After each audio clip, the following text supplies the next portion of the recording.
dahlia row looks like when you don't have any more room in the house, so you let everything go to seed for seed collecting on the actual dahlia plant. A little less colorful, a little less tidy, a lot more brown.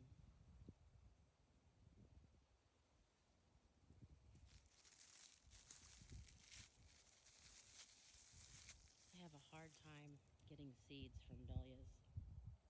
I figure this would be the last year. I try really hard because I prefer a tidy, colorful row.